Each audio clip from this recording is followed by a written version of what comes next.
Hi there, it's RKA, and I am coming to you with a live, just trying to see if I'm live. Yeah, it looks like I'm live.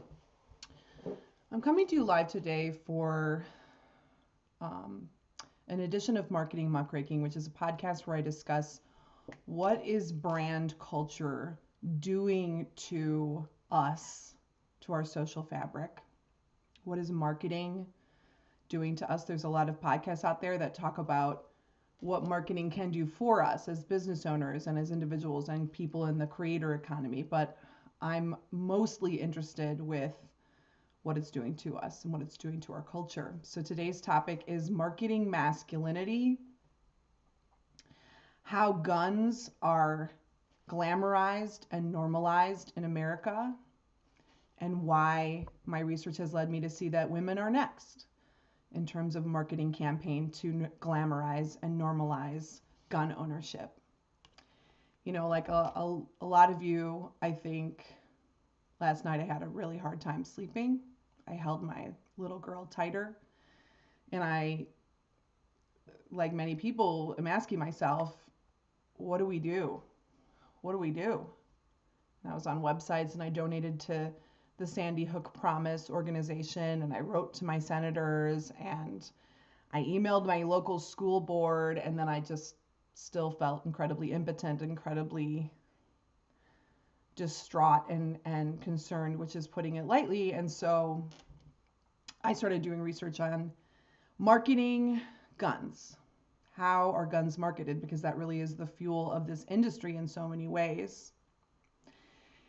And my questions to myself and the questions I'm bringing today are, how did we get here? What is the history of gun culture in the United States of America and the marketing of that gun culture specifically? Why are so many young men turning 18 and going to buy a gun? And when we ask ourselves this question, what can we do? There is the political angle, and there also is the angle of being more critical consumers of the marketing messages that are surrounding us and being more savvy about how gun ownership is glamorized to children specifically, and how children are groomed from a young age to see guns as a normal, desirable part of their lives and their lifestyle. And that is absolutely what is going on and what has gone on historically here in America, because of course we are the country that has by far across the world, the most dramatic amount of shootings and the most dramatic amount of young people specifically owning guns. And so I have looked into this. I've done some research around this. I want to share this with you. As of 2018, I wasn't able to get a more recent statistic, but as of 2018, the gun firearm industry was a $28 billion industry. And actually, in February of this year, there was a landmark case against the Remington Firearm Company. They essentially were sentenced and they agreed to pay $73 million as the result of a suit that the parents of the Sandy Hook victims brought around how Remington specifically marketed its AR-15 style rifle used in the 2012 mass shooting in Sandy Hook, how they marketed it to young men and children specifically. And the Remington AR-15 rifle, the assault rifle, is very similar to the M16 military rifle that the U.S. Army and other armed forces around the world use. It only fires in semi-automatic mode. Up until this landmark case earlier this year, firearm manufacturers essentially had blanket immunity. There was a law passed in 2005 called it's often referred to as the PLCAA, the Protection of Lawful Commerce in Arms Act. And basically what that act did was say that firearm manufacturers are immune from legal liability for their marketing and for their products. And so this lawsuit that was won earlier this year in February, essentially, like, Remington is financially liable, $73 million. And now supposedly they have to open up their books. They have to show their notes about how they have specifically targeted children and young people with their advertising to glamorize gun ownership and sporting and all that kind of thing. Research tells us that young men who feel that their manhood is undermined are more likely to express a desire to want to own guns. And speaking of my research, I'm going to provide all of my sources at the end of this in the notes, so you can kind of take a look and do your own research, because there's a lot. I read some academic research. I read some different reports that have come out. I've gone deep into the annals of advertising history to kind of see how this has evolved over time. So I will be sharing my sources, because there were quite a few different sources that I consulted on this. So research shows us that young men, and men in general, who feel that their manhood is undermined are more likely to want to own a gun. And this makes sense, right? Because the ways that guns have been marketed, I'm actually gonna pull up a screenshot here. This is one of the ads in question that Remington, which had this $73 million lawsuit in February, that Remington placed in the early to mid 2000s. And so the way that they were marketing guns at this time was as a symbol of masculinity. And so this particular rifle that they were advertising, they used the statement, "Consider your man card reissued." And I'm going to show you another example from this. This is an example of the man card marketing that the Remington Bushmaster gun was using to glamorize. The bearer of this card has averted complete humiliation, but just barely. Today he is a man, fully entitled to all the rights and privileges duly afforded, to belch without apology, to leave the seat up without shame, and yet the world is watching. If he doesn't fully man up and fast, this card and this man status will go away. Go Bushmaster.com. So this is the marketing campaign from Bushmaster, from Remington, to glamorize their guns and specifically target young men. And you can even see here, they're using humor, and that's one way that the gun ownership is glamorized. They use humor. This is part of being a man. If you don't do all the things involved in being a man, like having this assault rifle, then you're not really a man. And, other examples here: belching without apology, leaving the seat up without shame. Otherwise, you're going to be a metrosexual. You're going to be a latte drinking loser, essentially, is what this ad is saying. And so the parents of the victims of the Sandy Hook massacre brought this suit, and they said, "You have specifically been targeting young men and children with your products, and that is what led to the horrors of the Sandy Hook massacre," right?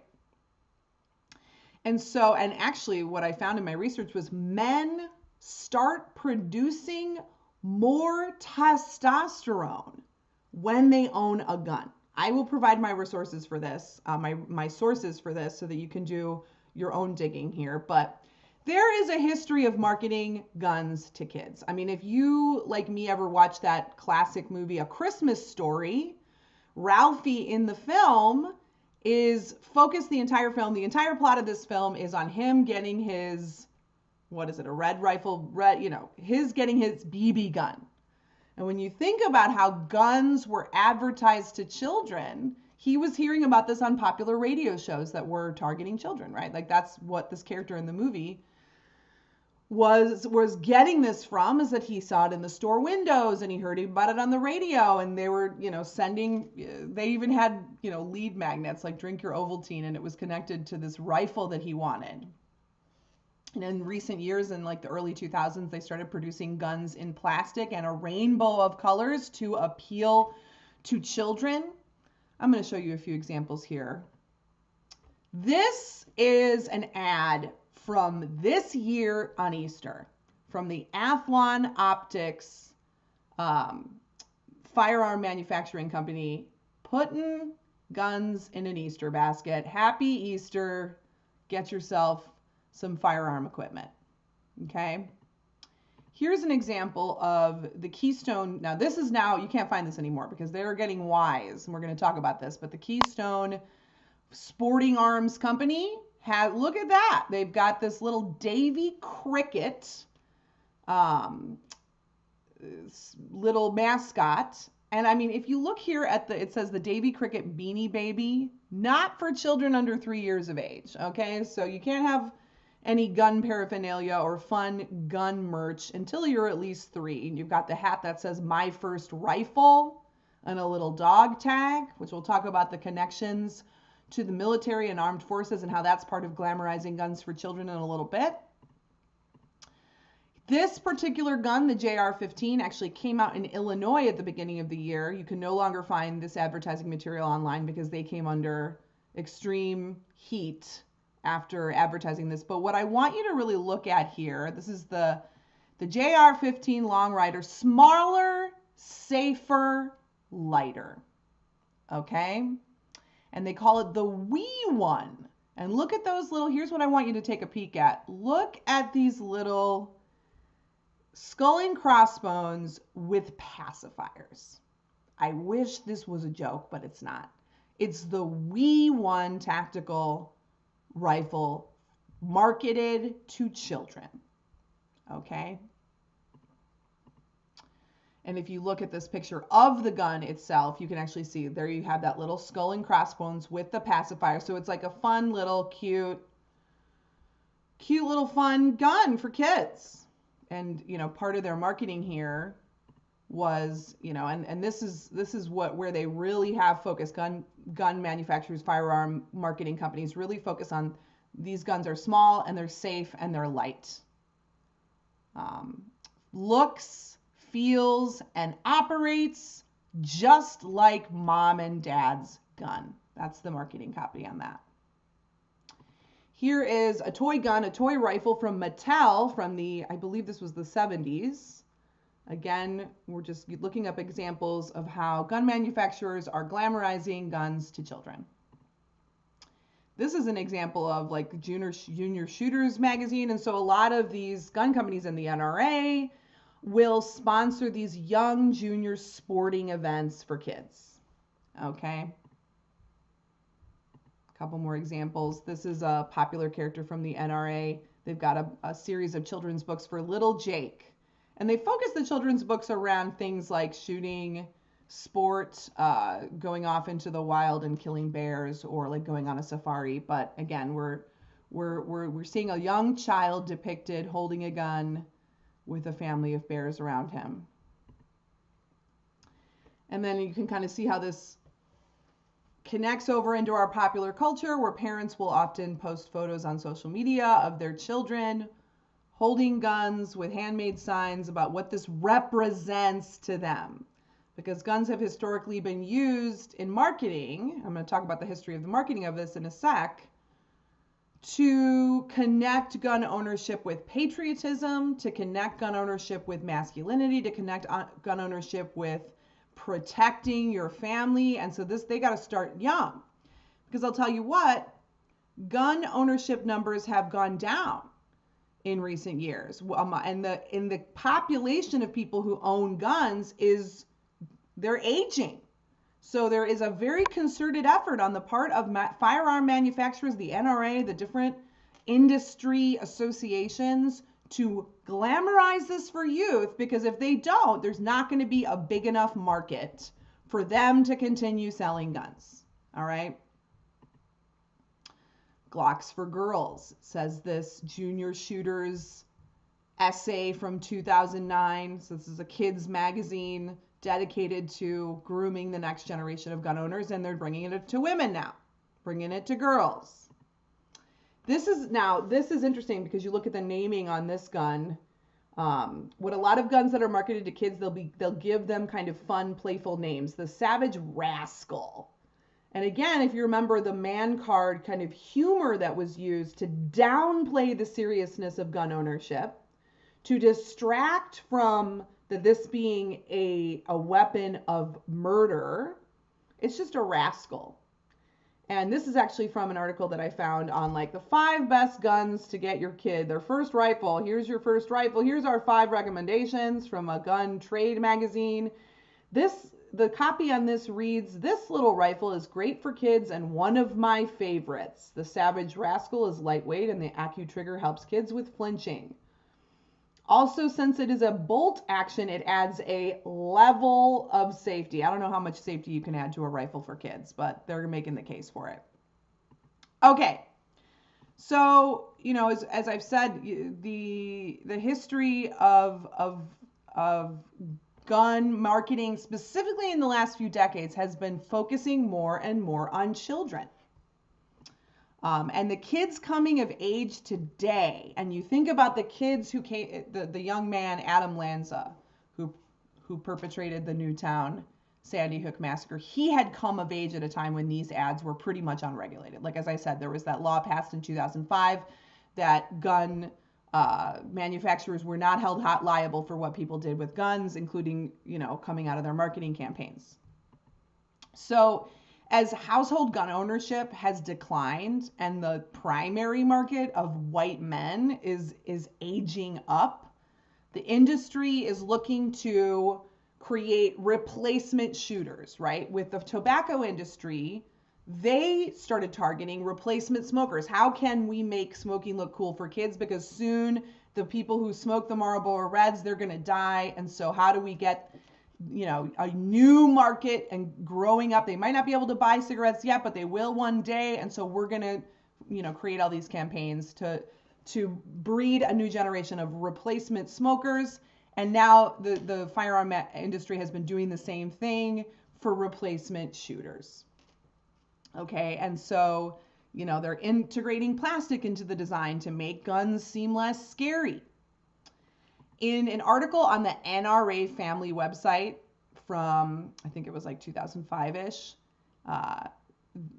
specifically the copy reads, "A tiny gun intended for the very youngest shooters," a company spokesman explained. "We're targeting the 6 to 12-year-old range." That's what the NRA, and this was actually a spokesman for the Thompson Center Hot Shot Rifles, speaking about how they are specifically marketing to 6 to 12-year-olds. So you've got a 6-year-old that's been marketed to since that age range, basically. Once they become 18, it kind of helps to answer the question, why would an 18-year-old go out and buy a gun as soon as they turn 18? Well, they have had the seed planted since they were a very young child. So I want to kind of go back in time a little bit. How did we get here? Because I think that there's this, especially in the United States of America, there is a narrative that gun ownership has always been popular because of the Second Amendment, and that is baked into the fabric of the nation. In 1791, Congress ratified the Bill of Rights and the Second Amendment. And from 1791 into 1934, there was very little regulation. Now, early gun owners, it was pretty restricted in the very early days of like colonizing the United States of America. And it was typically, gun ownership was restricted to white men who had fully agreed to all of the terms of the Revolutionary War, okay? And they had basically, actually, at the early days, when before the Constitution was ratified, when the Revolutionary War was going on, if you signed on and said, yes, I agree to the terms of the revolution, you actually were mandated to buy a gun and own a gun. You had to back in those days. But then between 1791, when Congress ratified the Bill of Rights and the Second Amendment and the right to bear arms, up until 1934, which was the first major gun control act passed, there was very little regulation around gun ownership. But at the very same time, very few people owned guns. Up until the Industrial Revolution, guns were extremely expensive. They had to be custom made for you, okay? And so it wasn't until the Civil War and the Industrial Revolution when factories were able to start mass producing guns. So here's what happened there, is that, okay, we got the Civil War, kind of coinciding with all of these new factories and these ways of mass producing guns. And so coming off of the Civil War, now all these factories have a surplus. And they're like, how do we offload this? This is really the story of modern capitalism and modern buying culture in general. Was Industrial Revolution comes, all these people are quick to rush to get part of like this new gold rush of I'm going to own a factory and I'm going to make stuff really cheap. And then there's the question of how the heck am I going to get people to buy it? Because we were not a buying culture historically, right? People didn't have a lot of excess money. People were used to making things themselves. And so this is where advertising really started to take off as an industry. How are we going to get people to buy all these guns? We're going to advertise to them. We're going to glamorize guns. We're going to normalize it. We're going to make them think they need them. Going back to the Bill of Rights and the Revolutionary War, I think it's important to note here that the historical origins of the Second Amendment and the right to bear arms and the narrative we have around that was very much steeped in anti-Blackness and in racism and in slavery. Because one of the ways that they got people on board to ratify the Second Amendment was this fear of, you've got a slave owner who has a lot of slaves. What happens if there is an uprising? What happens if they revolt?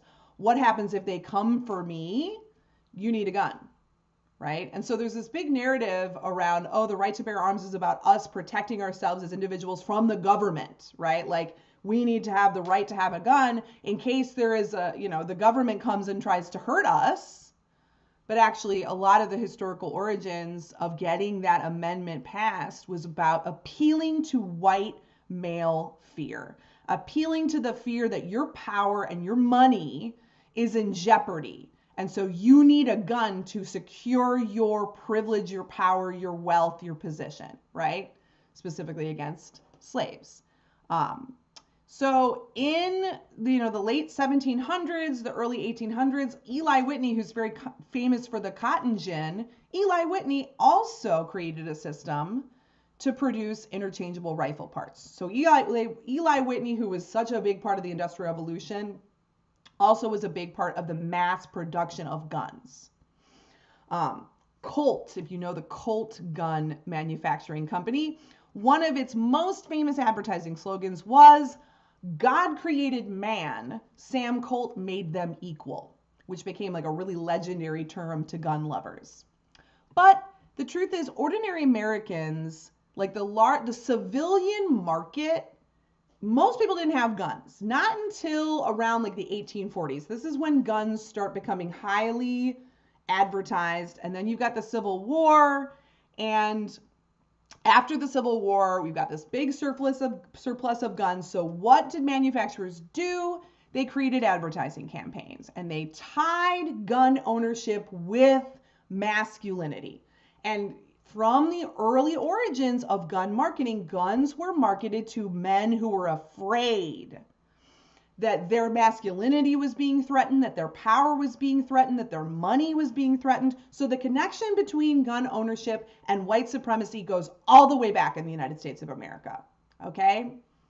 And so after the Civil War, gun makers started convincing like dry goods, like general stores, to sell handguns right next to like the oats and the flour and the sugar.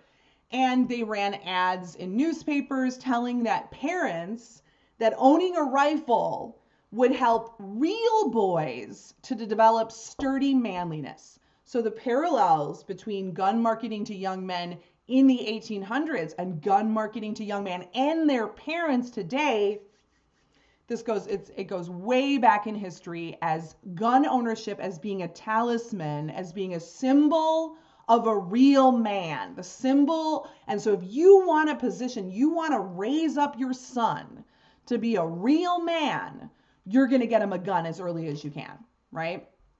What I think is also interesting and important here is that as gun ownership started becoming more popular, it was kind of simultaneously happening at the same time as slavery was ending.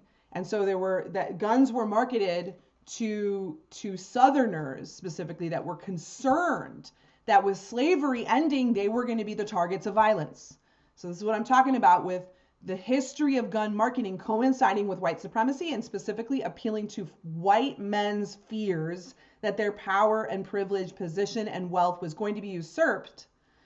And so we've got the history of gun ownership connected to white men being afraid that they were going to be the targets of violence after slavery ended, which I kind of think is a rational fear to have. I mean, come on.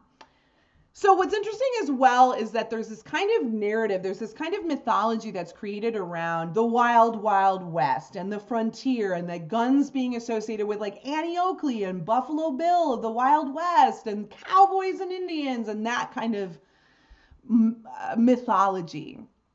But actually what's interesting is in a lot of frontier towns, like the towns that are depicted in these old Wild West movies and tales and fables, having guns was actually the most restricted in those areas of the country. So this is a myth.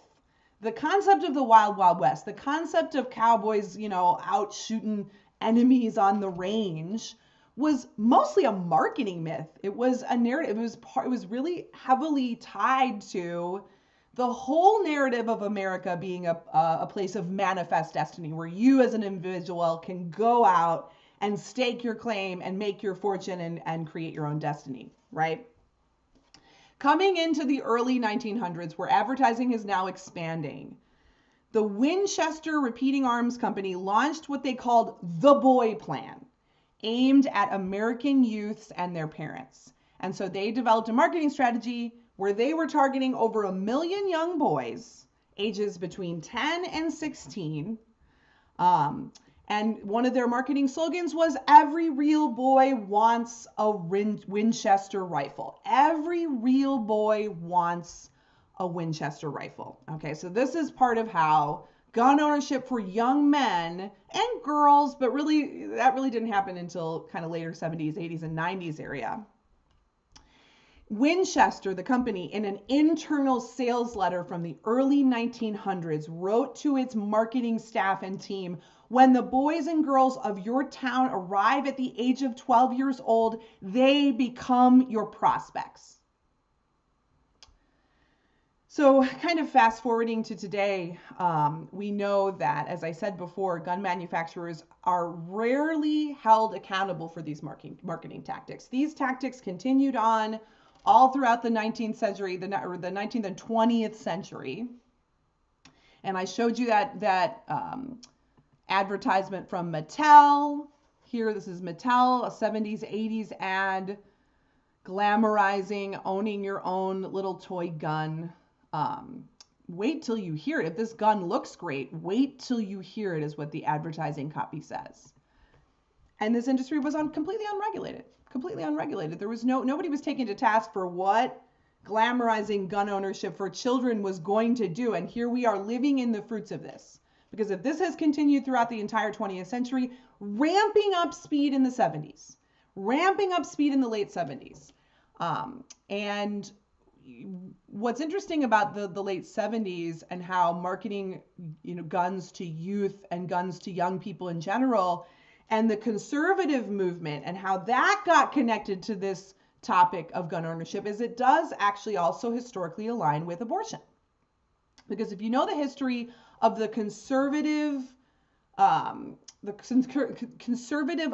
alignment with the issue of abortion, you actually know that the church specifically, like the Christian church and the conservative movement, didn't actually get passionately involved in the issue of abortion until 6 years after Roe v. Wade. And actually it's also closely linked to anti-Blackness and why they got connected there, and how this particular issue helped them to gain more political significance, specifically so that they could continue to keep schools segregated.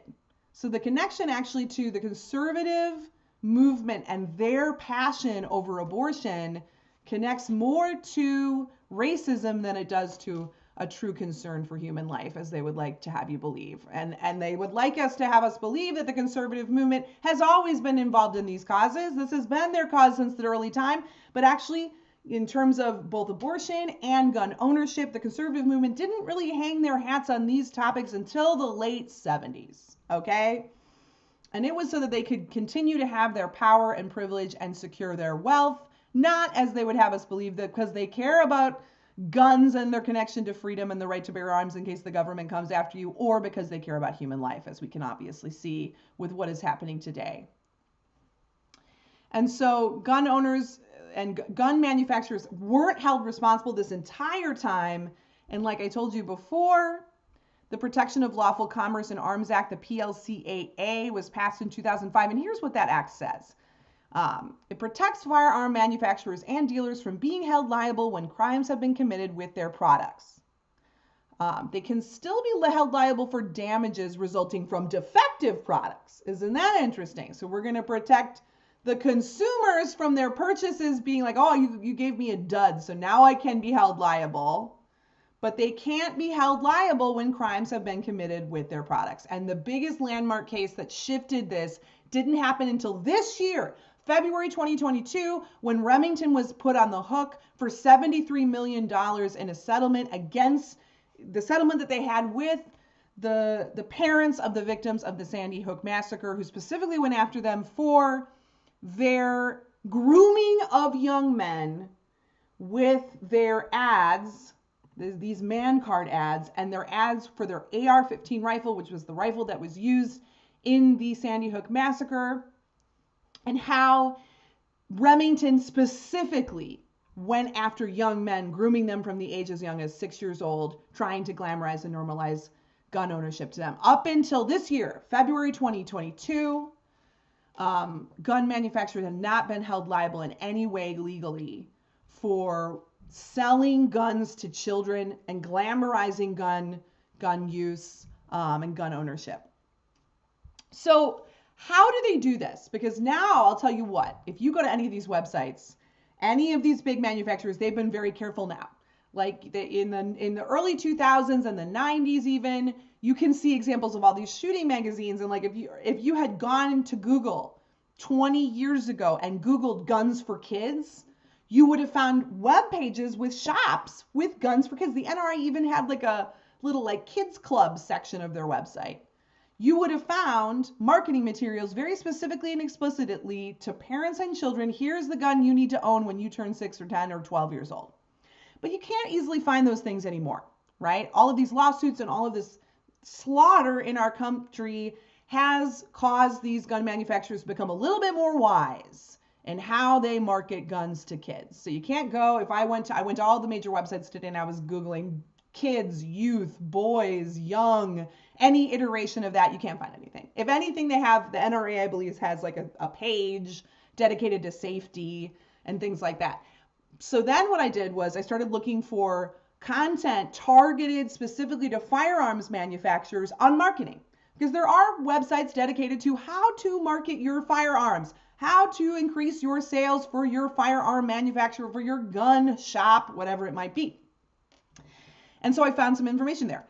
You know, you can't advertise guns on Facebook or Instagram. Like you cannot run ads. You cannot explicitly try to sell guns or firearms on Facebook or Instagram. That's why I'm doing this live on YouTube, because I knew that even if I did a live about the history of marketing guns there, it would probably be censored. So I decided to bring it over here to YouTube because, as you could probably tell, the restrictions around talking about gun ownership and selling guns are looser on YouTube and they're looser on Twitter. So what I learned was, yeah, okay, it's harder to sell guns online than it used to be. Boo fucking who, to anybody who's upset about that. But now the real popular choice and where marketing is going when it comes to marketing guns is they're moving to influencers. They're moving to personal brands. Because while I cannot advertise my guns on YouTube, what I can do is I can sponsor I can't advertise my guns on Instagram or Facebook. What I can do is I can sponsor influencers. I can sponsor, one hashtag is sponsored shooter. Youth shooter is a much less popular hashtag. I think that Instagram gets rid of that over time. Like they're just going in there deleting. But I'll tell you what, there are young children, influencers on Facebook, Instagram, Twitter, YouTube. And so what are the gun companies doing? They are sponsoring these young people, giving them free merch or giving them money. And so while I can't go and create an ad on Facebook or Instagram for a gun, what I can do is I can sponsor a young, hip, influential person or their parents and put free merch into their hands, and then they're going to talk about it on their channels, right? So I've got a few examples here of some young influencer accounts. And some of these, it's like I can tell that the gun manufacturers like get rid of their tagged posts when it has anything to do with children these days. Like they're being a little bit more subtle about it. But like this is one I found just this morning. You can see it only has 2 likes, but I just got it this morning. This is a young person it's a young man, probably couldn't be any older than 14 years old, and he's got 2 guns in front of him, and he's got the thumbs up sign. He says, "I love cleaning my guns after use." And of course, you know he's savvy. He's like, "I did this under the watchful eye of," and he tagged his dad. Okay. Here's a picture of one guy who's taking a picture of his daughter. She's wearing like a fuzzy fleece pullover, and she's just got a rifle like casually under her armpit. And it says, "Put in the work in this morning. Lily getting her rifle dialed in at 50 M." I don't even know what that is. I don't know anything about guns.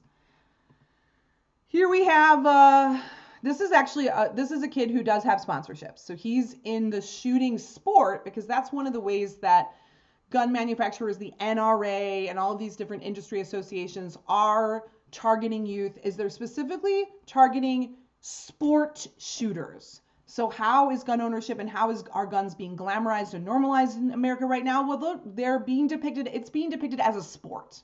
You do it for hunting, you do it for fun. There's gun clubs at different schools. And so this kid actually does have sponsorships. He's got several posts where he's like tags all of his like the people who sponsor him. So this is an example of that. This picture of the same child where he's wearing like he's wearing what looks like it could be any like sport shirt with like a logo on it that's like, "Oh, and you sponsored my baseball team, you sponsored my soccer team, you sponsored my sport shooting." And he literally says in the text, "Thank you to all my sponsors." And then he tags them. This is a picture of it's a video actually of a young girl, probably no older than 7 years old, who's at the shooting a rifle with her parents. Another one of the same little girl wearing sport shooting attire. I mean, look at those little cheeks. She's got the baby cheeks still. She's just this little sweet little girl, and she's out there shooting with her dad. This is how they get you. I'm showing you a picture now of an infant, can't be more than 2 months old, with a Tactical Arms logo ball cap being placed on their head by a dirty finger. And it literally has the phrase in the caption, "Future sponsored shooter?" ? Because that's where this is going now. In the age of influencers, in the age of the creator economy, in the age of the personal brand, young people who are involved in sport shooting and their parents, of course, the holy grail is that you get sponsored by a firearms manufacturer who's going to pay you to glamorize guns. And so we're doing it as young as newborns. This is just another picture of this guy, and this is a young kid, probably maybe 13 or 14 years old, sporting a rifle and, his sporting team, and then he thanks his sponsors. "Thank you, Tactical Solutions," and he names all these other gun companies. "Thank you to my sponsors who sponsor my sport shooting." And the final one that I'm going to show you, this is a Mother's Day post from Vortex Optics, and it's got a picture of a mom and a little girl holding a rifle. They're out like in the wilderness, and it says, "To all the moms beside us in every adventure, happy Mother's Day." So we've got a Happy Mother's Day ad. That this is now where we're going to see the crossover into women and mothers specifically. I found this just about as disturbing as the first image that I showed you, which was the Easter basket full of tactical equipment. Happy Easter. Here's an Easter basket full of colorful streamers and colorful firearm related gear. Happy Easter. Happy Mother's Day. Here's some guns. So we know that historically, like all of these gun manufacturers how have they glamorized guns? They have connected the concept of gun ownership with masculinity. We saw this with the man card marketing, and this was what came into question with the Remington $73 million settlement that happened in February of this year. According to a 2015 survey by the National Shooting Sports Foundation, about 72% of gun owners start hunting between the ages of 6 and 15. So like I said, the current adult gun ownership population is aging. And gun ownership is becoming less popular amongst adults. So what do they got to do? They got to focus on youth, and they got to get them started young, get them into sport shooting between the ages of 6 and 15. About 1 in every 18 high school students goes to school armed with a gun, the American Academy of Pediatrics found in 2019. So now, as the carnage has continued, and as these manufacturers are coming under pressure, now they are turning to the influencers and the sponsored shooter market. And like I said, I was doing some research. I found the 5 ways for firearm retailers can advertise online without Facebook ads, because you can't do Facebook ads for firearms. Number 3 was influencer marketing. And so they say, okay, you can't use Facebook anymore. Here's a direct quote. That's okay. Thanks largely to Instagram, it's now easier than ever for lesser known individuals to build a niche yet significant audience and become influencers in their own right. Micro and nano influencers are extremely cost effective and open up influencer marketing opportunities for shooting sport brands of all sizes. Another great tactic for digital marketers in the shooting sports industry is to partner with influencers to white label ads through the influencer accounts. While gun manufacturers and retailers can't directly run ads on Facebook and Instagram to sell firearms, influencers can pay to promote their content that reviews a firearms product, but that doesn't link to a website where guns and ammunition are sold.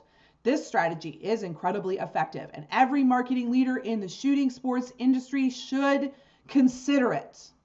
This is an article, 5 ways firearm retailers can advertise online without Facebook ads.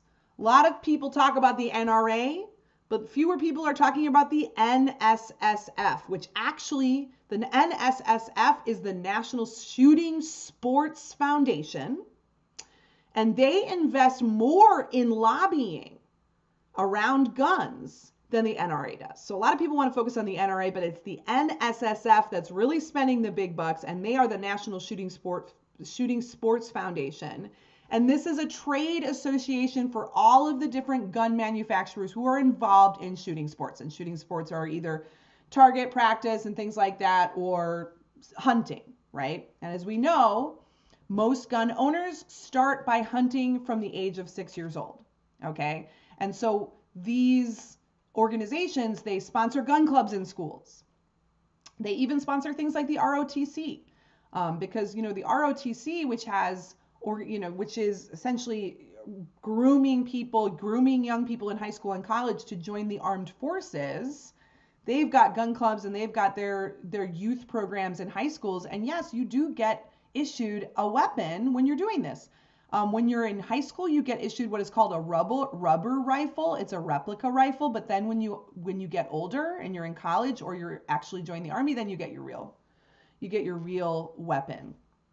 So this connection to the armed forces and to the military and to law enforcement is also one of the strategies. It's one of the tactics for glamorizing and normalizing gun ownership, because what they're doing is they're marketing. That you see a lot of the ads, a lot of the graphics will show guns next to what looks like the kind of camo gear that you would get if you were in the Army. And so you've got this kind of close link. People are being sold guns as a form of patriotism, as a form of, like, if you want to be like a big Army military guy who's so masculine and strong and fighting for freedom, you need to own a gun, right? So the connection between a gun being for the military or the gun being what law enforcement use is being used as a marketing message to make it seem like I'm a big, strong guy who believes in freedom and protecting my family, and I believe in in masculinity and protecting my rights and standing up for all of these things, so I'm going to own a gun, right? So the connection with gun clubs, the connection with the ROTC, that's very on purpose, because this is the same messaging that's like, if you believe in America, you believe in guns. If you believe in freedom, you believe in guns, right? And so, you know, one of the ways that they've been able to continue to market to children and parents and make this feel safe is that they do have this huge emphasis on safety. Like the NRA will say the only messaging we do now to children is about gun safety, because you don't want to have kids who are really excited about guns but don't know how to use them. But we actually know that even through gun safety programs, simply exposing children to guns at all, whether it's in a class where they learn about how to handle a gun safely or not, is making gun ownership more attractive to them at a young age. It is reducing the seriousness around what guns are for and creating this false veneer of safety. There's no safety when guns and children are involved. That's a lie, right? And so there's a huge emphasis on safety, and that is one of the ways that especially guns are marketed to mothers. And because here's the next frontier. Historically, we know that guns have been marketed to boys specifically and young men as a talisman, a symbol of masculinity. And now we're seeing in this country, all of these school shootings, all of these massacres are perpetuated by young men. So we know we got an issue with young men conflating gun ownership and violence with their own masculinity. And we know that the history of gun ownership going back in time to the very beginning of the United States of America, guns were marketed to white men who had a sense of fear that their power and privilege was being threatened, right? Guns were marketed to white men who were slave owners. Protect yourself against a slave revolt. Guns were marketed to white men following the ending of slavery, the abolition of slavery. Protect yourself against angry former slaves that could come back to your plantation and kill you. You need a gun, right? And now look at the parallels between that and today, and between Kyle Rittenhouse going to a Black Lives Matter protest and thinking he's going there to what? Protect his white masculinity. So we know that this has continued, but you know, this is beyond reaching a fever pitch, right? We are in crisis, and so the manufacturers are becoming more creative. And so now they know, like, if we are going to continue to seed, if we are going to continue to fuel an industry, a market of people hungry for buying more guns, then we're going to have to make sure that their mothers are on board. We're going to have to make sure the women are on board. And so there is a marked shift now. Like I showed you the example of the Mother's Day advertisement. Happy Mother's Day to all the moms beside us in every adventure, right? So glamorizing gun ownership with women. You saw the example of the ad from the 90s, Glocks for Girls. One of the shifts that's happening, especially around social media and influencer marketing, and this also again ties back to the issue of abortion, is now there's a shift in messaging to women need to own guns, one, to protect their families. So you want to be a mama bear. You want to have the right to bear arms. You want to be a mama bear. You want to protect your kids. You got to own a gun, mom. So that's one of the marketing messages. The other marketing message is, are you a young woman? Are you a woman who's afraid of sexual assault? Are you a woman who's afraid of being sexually assaulted and having an unwanted pregnancy? Well, you need to own a gun to protect yourself too. So we are going to see a concerted shift in influencer marketing, social media marketing, and in media around. We've already got a very strong historical campaign to tie gun ownership to masculinity, and we know that it works. We know that young men specifically who feel their masculinity threatened, who feel disenfranchised, who feel who feel lost, who feel lonely, who feel unseen, who feel that they don't have any power, who are afraid of what's going on around them, who feel disconnected from their peers, all of that. We know that they feel that a gun will help them be more masculine. We know it. And we also know that testosterone goes up once you own a gun as a man, literally. And I'm going to share all my sources after this, and I'll put them in the notes. But so that marketing campaign is going strong, and it's coming under pressure. Gun manufacturers can't as easily create these man card campaigns to so overtly say, if you want to be a man, you need a gun. They can't do that anymore. They literally just had a $73 million lawsuit that says you can't do that.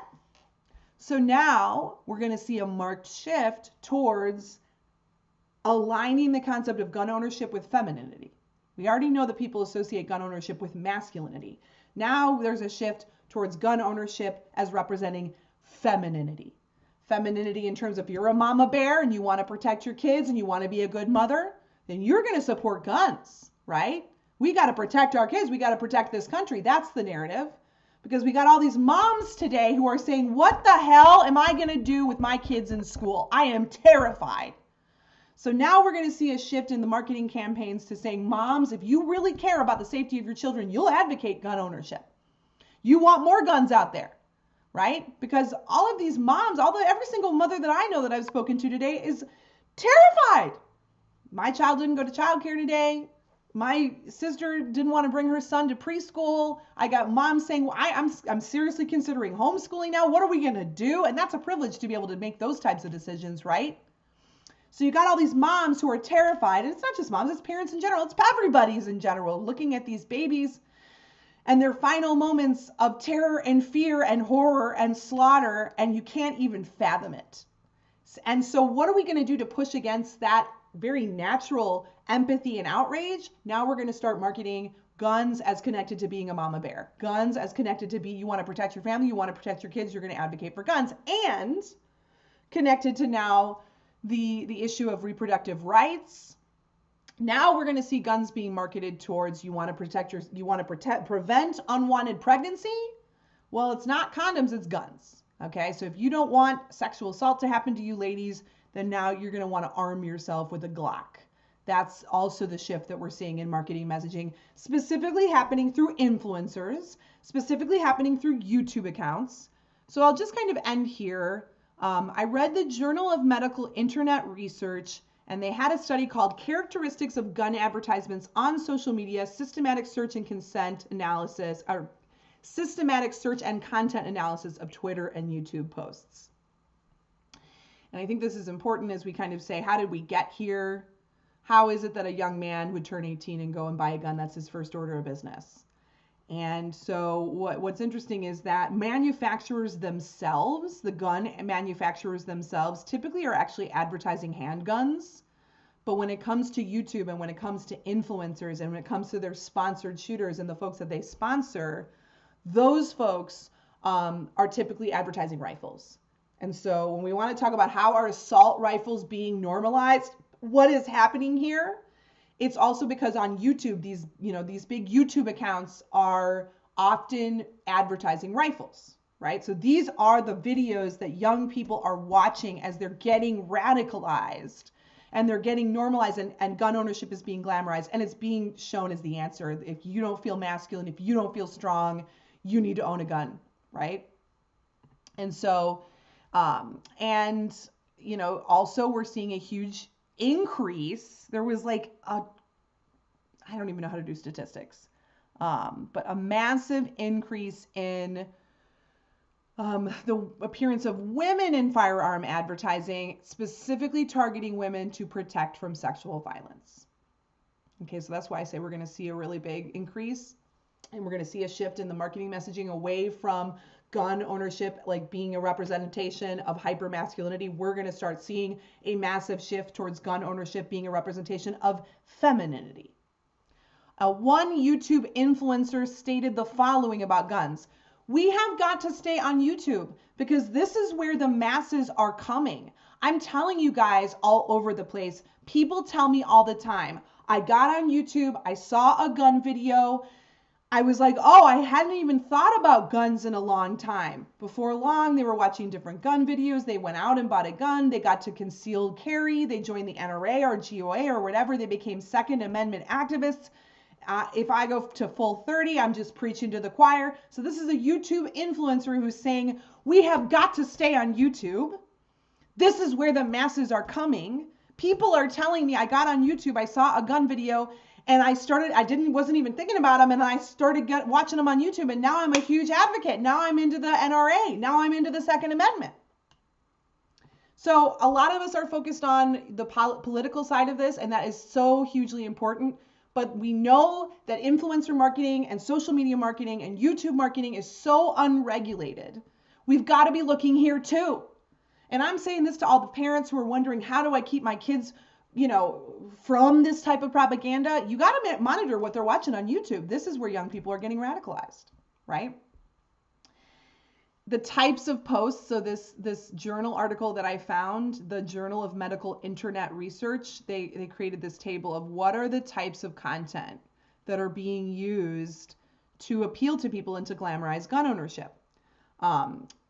Just simple pictures of handguns and shotguns and rifles, yeah. But then they're being associated with things like protection. Protection is a huge theme. Hunting and recreation are huge themes. Concealed carry is a huge theme. Family is a huge theme. So guns being associated with, you've got to protect your family. Kids and like start them young, and having kids carrying and using and learning about rifles. That's a huge theme. Women empowerment is a big theme. Patriotisms and the military and police. The connection back to the Western mythology, because as you remember, as I told you, we have this mythology that there are all these gunslingers in the frontier towns of the Wild Wild West, but actually those were the parts of the United States where guns were the most restricted. So that's a narrative, that's a mythology that's been created. And so those are the kind of themes that are being used here to glamorize gun ownership. So, I made this video today because, like many people, I think I couldn't sleep, and I was like, how did we get here? And I had done the donation, and I had gone and emailed and messaged my senators, and I had called and emailed my school board, and I did all that, and I'm like, okay, I don't know what to do. I'm scared. So that's where I went and I started researching what is the history of gun culture in the United States of America, and marketing is it is the driver of this. Marketing and advertising has been the fuel of this since right after the Civil War, when you had this big surplus of mass-produced guns.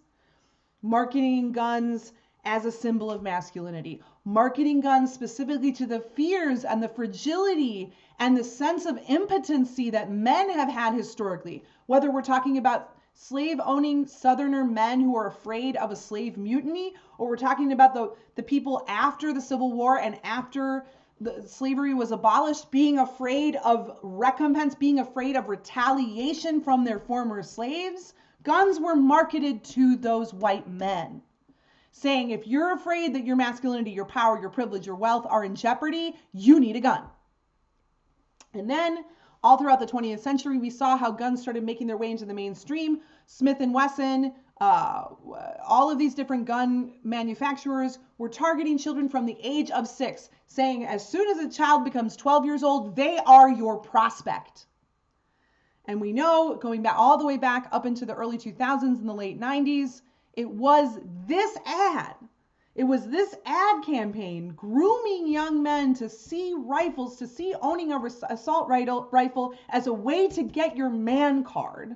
This is the ad that cost Remington $73 million, because this was the rifle that Adam Lanza used in the Sandy Hook massacre. And now they've gotten wise, and they're expanding to social media, they're expanding to influencers, white label, they're expanding to gun clubs, shooting sports for kids. And we know that you're more likely to own a gun as an adult if you started hunting at the age of 6 to 12. So I would say, if we want to do something, we need to be taking a look at this as well. We need to look at the ways that guns are glamorized in movies and in films, but specifically in advertising and marketing culture. And we need to think about what we're showing our kids. We need to think about what they're watching on YouTube. And so we also, as consumers, so this lawsuit that happened in February of 2022, it was a consumer rights lawsuit. This wasn't a criminal lawsuit about, culpability in that sense. This was, you're going to give me damages because you marketed these products to young men. So I think when we ask ourselves, where can we be activists in this? There is a consumer rights, there is a consumer based focus that we can have, We might not be able to get what we want on a political level. We know that they're in gridlock right now. We know that these lawmakers are not going to stand up for what is right because they don't give a damn. So can we pivot? Can we focus on the commercial side of things? Can we make sure that they have commercial consequences? Can we make sure that they can't do this shit on YouTube and Instagram, that they can't sponsor children? Can we do that? I think that's one avenue that we can explore as well. Thank you for being here with me. I will make this available as an episode of Marketing Muckraking, the podcast. My thoughts are with everyone today. And now it's time to align our actions with those thoughts. I'll see you later.